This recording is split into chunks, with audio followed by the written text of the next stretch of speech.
A reading from the book of Genesis, chapter 31. Jacob heard that Laban's sons were saying, "Jacob has taken everything that belonged to our father. He got all his wealth from what our father owned." He also saw that Laban was no longer as friendly as he had been earlier. Then the Lord said to him, "Go back to the land of your fathers and to your relatives. I will be with you." So Jacob sent word to Rachel and Leah to meet him in the field where his flocks were. He said to them, "I have noticed that your father is not as friendly toward me as he used to be, but my father's God has been with me. You both know that I have worked for your father with all my strength. Yet he has cheated me and changed my wages 10 times. But God did not let him harm me." Whenever Laban said, "The speckled goats shall be your wages," all the flocks produced speckled young. When he said, "The striped goats shall be your wages," all the flocks produced striped young. God has taken flocks away from your father and given them to me. During the breeding season I had a dream, and I saw that the male goats that were mating were striped, spotted, and speckled. The angel of God spoke to me in the dream and said, "Jacob." "Yes," I answered. "Look," he continued, "all the male goats that are mating are striped, spotted, and speckled. I am making this happen because I have seen all that Laban is doing to you. I am the God who appeared to you at Bethel, where you dedicated a stone as a memorial by pouring olive oil on it, and where you made a vow to me. Now get ready and go back to the land where you were born." Rachel and Leah answered Jacob, "There is nothing left for us to inherit from our father. He treats us like foreigners. He sold us, and now he has spent all the money he was paid for us. All this wealth which God has taken from our father belongs to us and to our children. Do whatever God has told you." So Jacob got ready to go back to his father in the land of Canaan. He put his children and his wives on the camels and drove all his flocks ahead of him with everything that he had gotten in Mesopotamia. Laban had gone to shear his sheep, and during his absence, Rachel stole the household gods that belonged to her father. Jacob deceived Laban by not letting him know that he was leaving. He took everything he owned and left in a hurry. He crossed the Euphrates River and started for the hill country of Gilead. 3 days later, Laban was told that Jacob had fled. He took his men with him and pursued Jacob for 7 days until he caught up with him in the hill country of Gilead. In a dream that night, God came to Laban and said to him, "Be careful not to threaten Jacob in any way." Jacob had set up his camp on a mountain, and Laban set up his camp with his relatives in the hill country of Gilead. Laban said to Jacob, "Why did you deceive me and carry off my daughters like women captured in war? Why did you deceive me and slip away without telling me? If you had told me, I would have sent you on your way with rejoicing and singing to the music of tambourines and harps. You did not even let me kiss my grandchildren and my daughters goodbye. That was a foolish thing to do. I have the power to do you harm, but last night the God of your father warned me not to threaten you in any way. I know that you left because you were so anxious to get back home. But why did you steal my household gods?"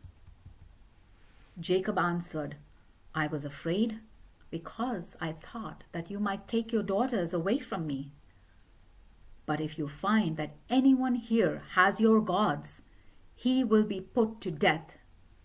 Here, with our men as witnesses, look for anything that belongs to you and take what is yours." Jacob did not know that Rachel had stolen Laban's gods. Laban went and searched Jacob's tent.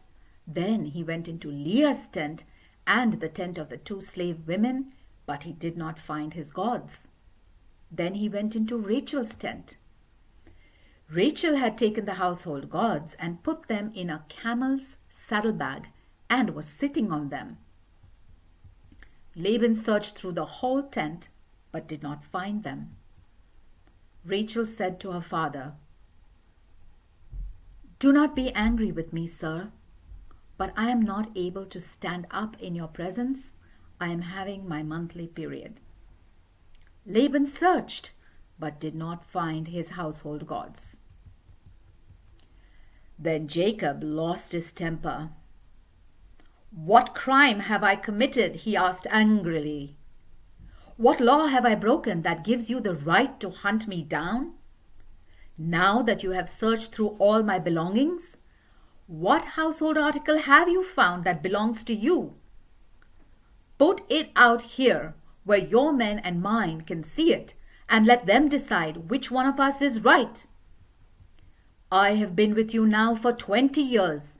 Your sheep and your goats have not failed to reproduce, and I have not eaten any rams from your flocks. Whenever a sheep was killed by wild animals, I always bore the loss myself. I didn't take it to you to show that it was not my fault.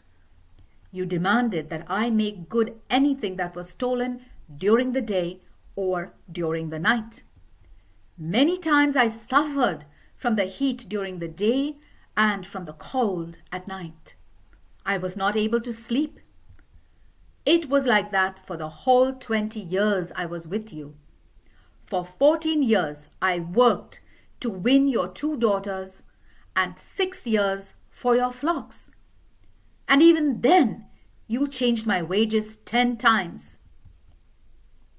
If the God of my fathers, the God of Abraham and Isaac, had not been with me, you would have already sent me away empty-handed. But God has seen my trouble and the work I have done, and last night he gave his judgment." Laban answered Jacob, "These young women are my daughters. Their children belong to me, and these flocks are mine. In fact, everything you see here belongs to me. But since I can do nothing to keep my daughters and their children, I am ready to make an agreement with you. Let us make a pile of stones to remind us of our agreement." So Jacob got a stone and set it up as a memorial.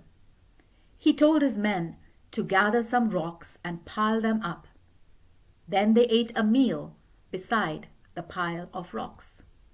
Laban named it Jigar Sehaduta, while Jacob named it Galid. Laban said to Jacob, "This pile of rocks will be a reminder for both of us." That is why that place was named Galid. Laban also said, "May the Lord keep an eye on us while we are separated from each other." So the place was also named Mizpah. Laban went on, "If you mistreat my daughters, or if you marry other women even though I don't know about it, remember that God is watching us. Here are the rocks that I have piled up between us, and here is the memorial stone. Both this pile and this memorial stone are reminders. I will never go beyond this pile to attack you, and you must never go beyond it or beyond this memorial stone to attack me. The God of Abraham and the God of Nahor will judge between us." Then, in the name of the God whom his father Isaac worshipped, Jacob solemnly vowed to keep this promise. He killed an animal which he offered as a sacrifice on the mountain, and he invited his men to the meal. After they had eaten, they spent the night on the mountain.